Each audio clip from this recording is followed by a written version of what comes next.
दोस्तों नमस्कार, मेरे इस स्पिरिचुअल ज्ञान चैनल में आपका स्वागत है।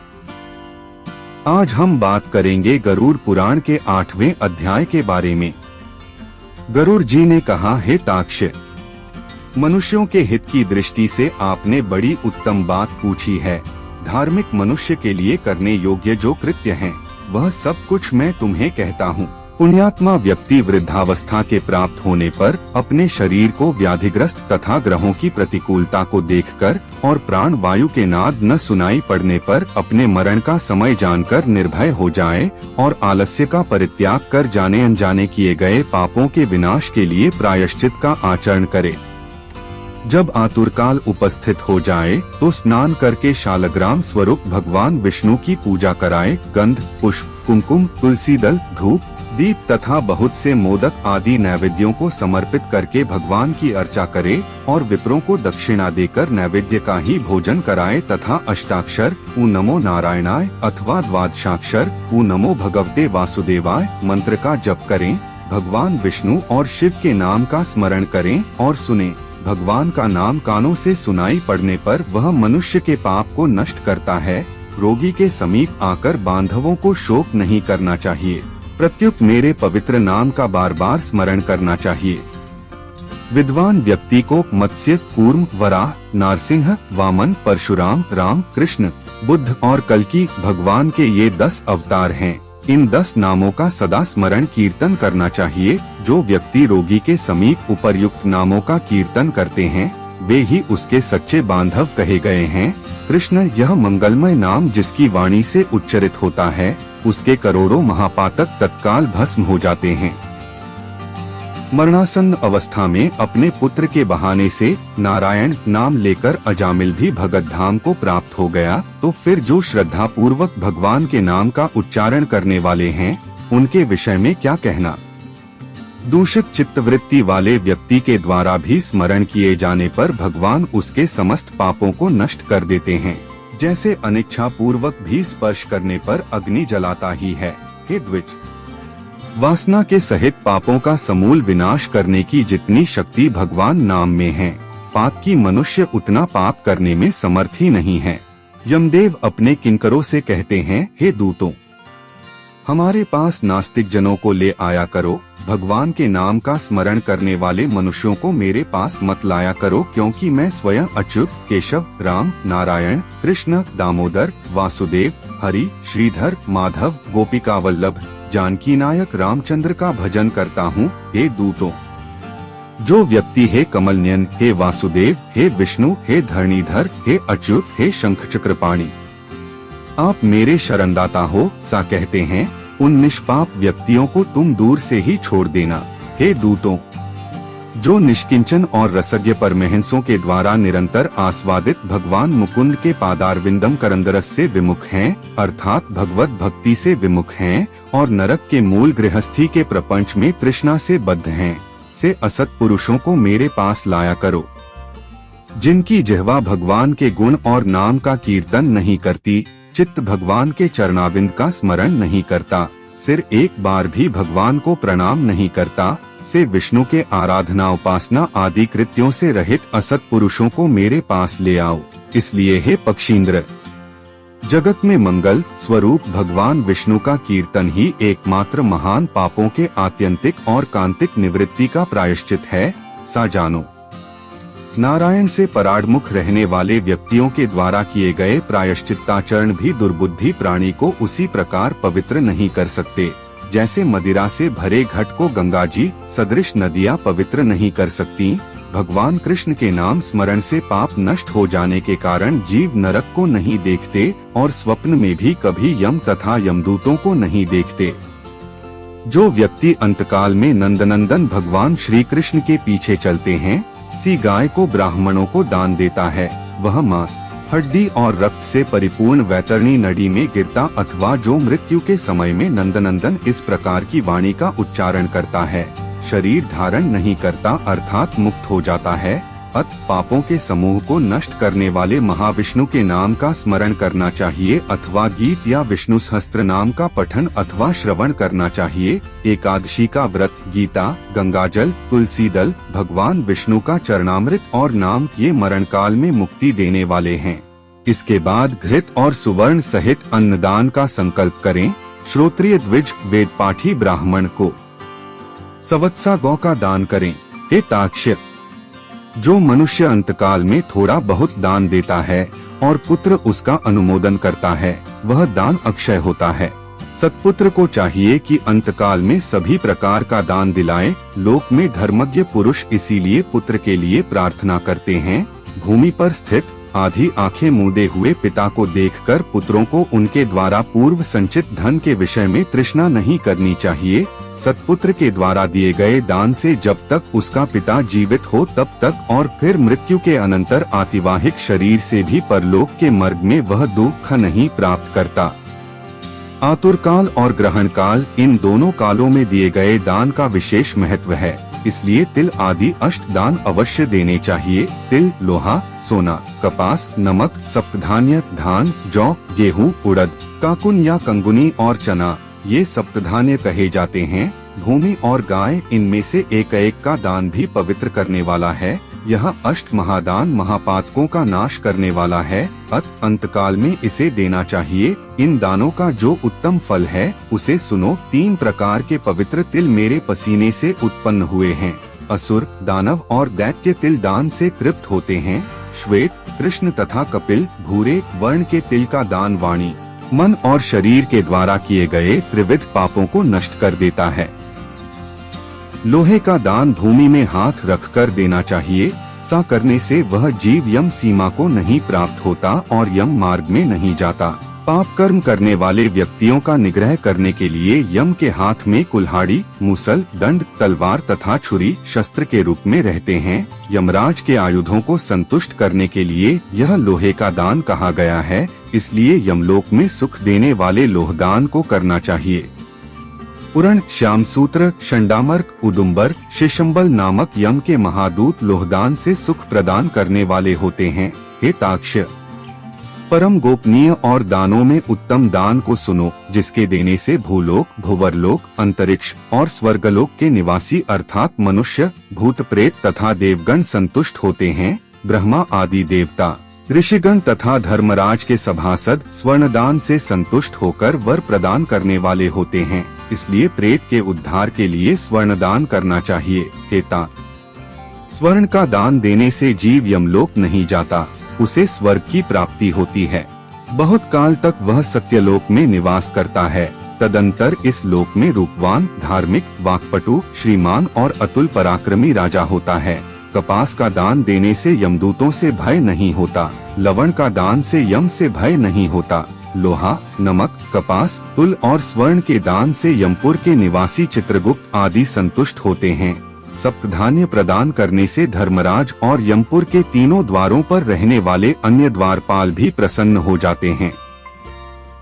धान, जौ, गेहूं, मूंग, उड़द, काकुन या कंगुनी और सातवां चना, ये सप्तधान्य कहे गए हैं। जो व्यक्ति गोचर मात्र 100 गायें और 1 बैल जितनी भूमि पर स्वतंत्र रूप से रह सकें, विचरण कर सकें, उतनी विस्तार वाली भूमि गोचर्म कहलाती है। इसका दान समस्त पापों का नाश करने वाला है। भूमि विधान पूर्वक सत्पात्र को देता है, वह ब्रह्महत्या के पाप से मुक्त होकर पवित्र हो जाता है।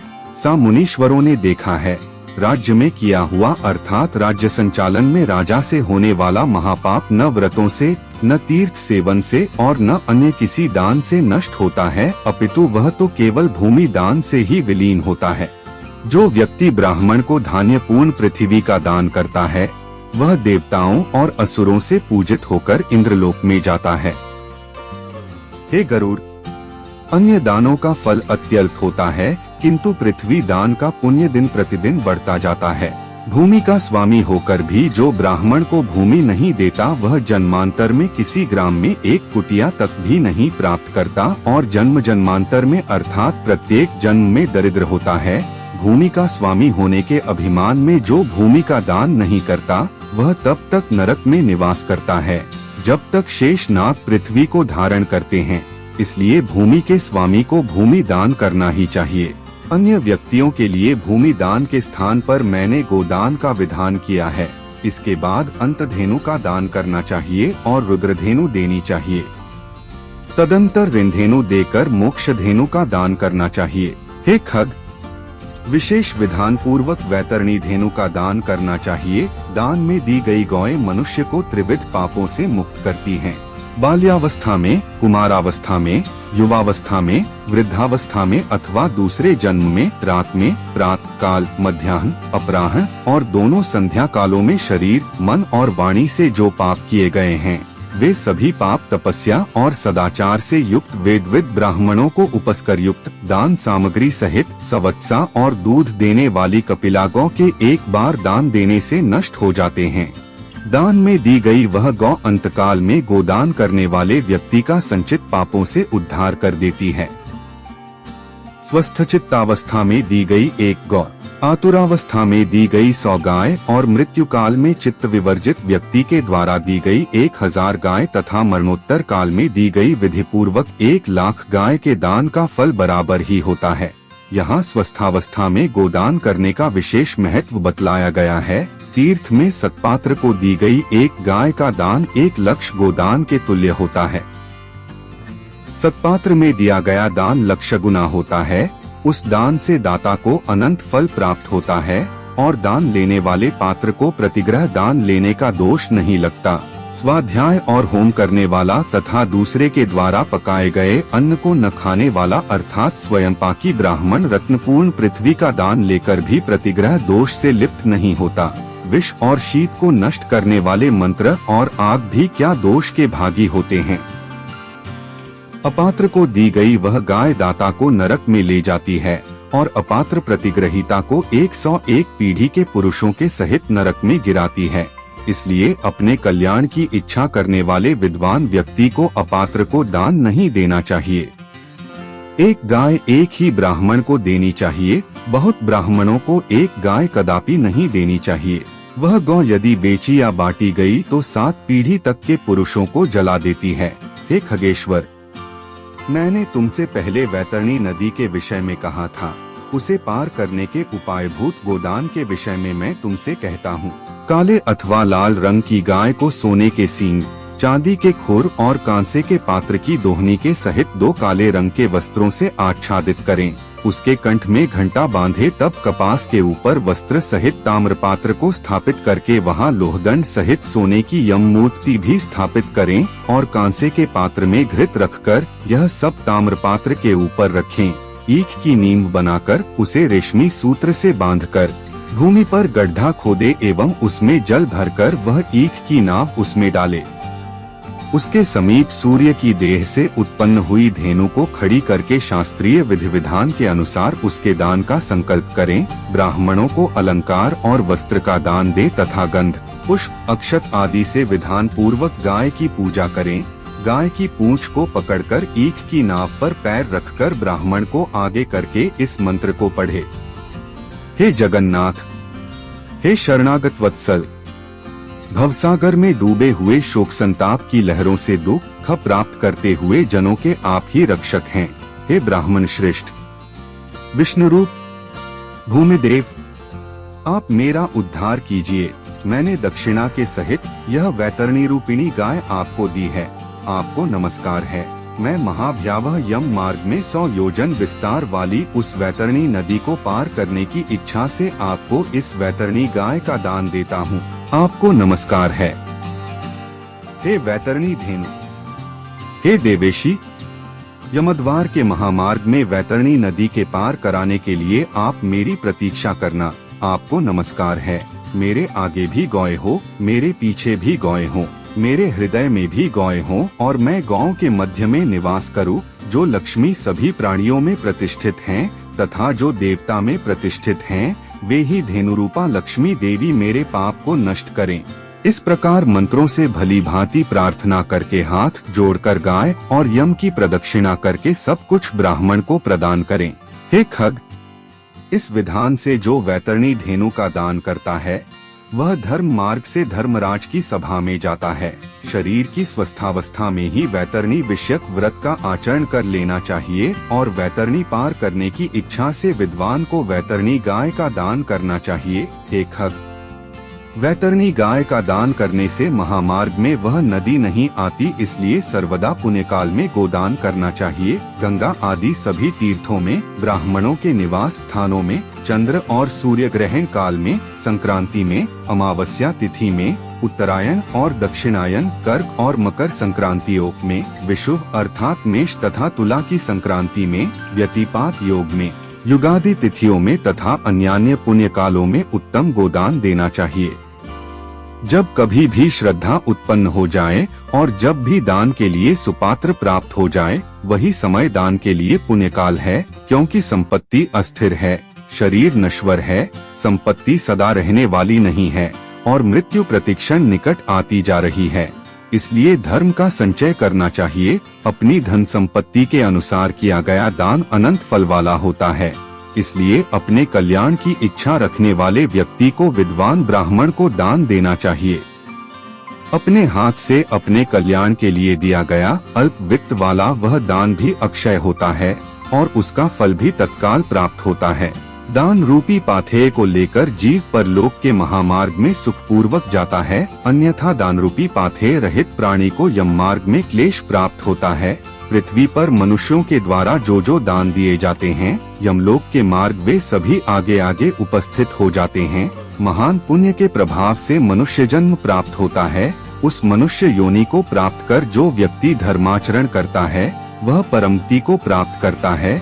धर्म को न जानने के कारण व्यक्ति संसार में दुखपूर्वक जन्म लेता है और मरता है।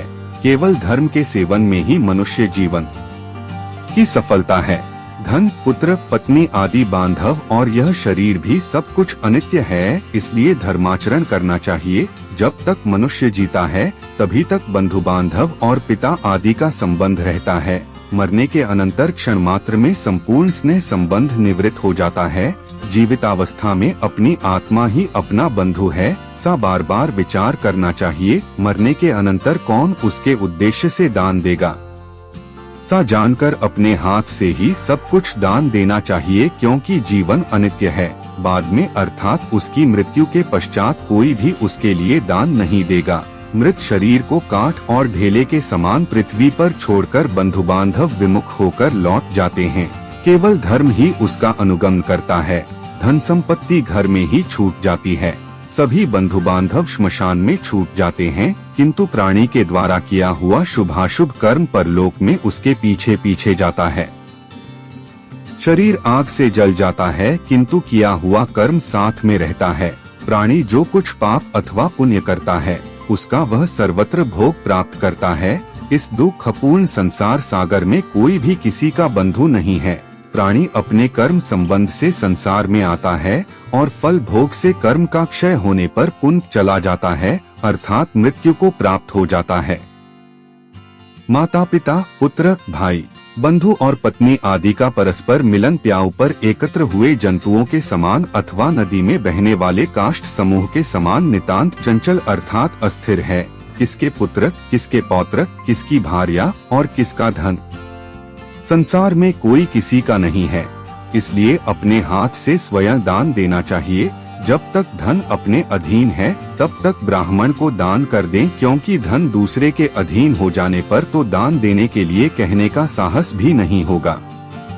पूर्व जन्म में किए हुए दान के फलस्वरूप यहाँ बहुत सारा धन प्राप्त हुआ है, इसलिए सा जानकर धर्म के लिए धन देना चाहिए। धर्म से अर्थ की प्राप्ति होती है, धर्म से काम की प्राप्ति होती है और धर्म से ही मोक्ष की भी प्राप्ति होती है। इसलिए धर्माचरण करना चाहिए। धर्म श्रद्धा से धारण किया जाता है, बहुत सी धन राशि से नहीं। अकिंचन मुनिगण भी श्रद्धावान होकर स्वर्ग को प्राप्त हुए हैं। जो मनुष्य पत्र, पुष्प, फल अथवा जल मुझे भक्तिभाव से समर्पित करता है, उस संयतात्मा के द्वारा भक्तिपूर्वक दिए गए पदार्थों को मैं प्राप्त करता हूँ। इसलिए विधि विधान पूर्वक अवश्य ही दान देना चाहिए। थोड़ा हो या अधिक इसकी कोई गणना नहीं करनी चाहिए। जो पुत्र पृथ्वी पर पड़े हुए आतुर पिता के द्वारा दान दिलाता है, वह धर्मात्मा पुत्र देवताओं के लिए भी पूजनीय होता है। माता पिता के निमित्त जो धन पुत्र के द्वारा सत्पात्र को समर्पित किया जाता है, उससे पुत्र, पौत्र और प्रपौत्र के साथ वह व्यक्ति स्वयं भी पवित्र हो जाता है। पिता के उद्देश्य से किए गए दान से 1000 गुना, बहन के उद्देश्य से किए गए दान से 10,000 गुना और सहोदर भाई के निमित्त किए गए दान से अनंत गुना पुण्य प्राप्त होता है। दान देने वाला उपद्रवग्रस्त नहीं होता, उसे नरक यातना नहीं प्राप्त होती और मृत्यु काल में उसे यमदूतों से भी कोई भय नहीं होता। हे खग, यदि कोई व्यक्ति लोभ से आतुर काल में दान नहीं देते, वे कंजूस पापी प्राणी मरने के अनंतर शोकगमन होते हैं। आतुर काल में आतुर के उद्देश्य से जो पुत्र, पौत्र, सहोदर भाई, सगोत्री और सुहृदजन दान नहीं देते, वे ब्रह्महत्यारे हैं, इसमें कोई संशय नहीं है। दोस्तों, आशा करता हूँ कि आपको यह वीडियो पसंद आई होगी। वीडियो को लाइक और शेयर कीजिए, चैनल को सब्सक्राइब भी कीजिए। धन्यवाद।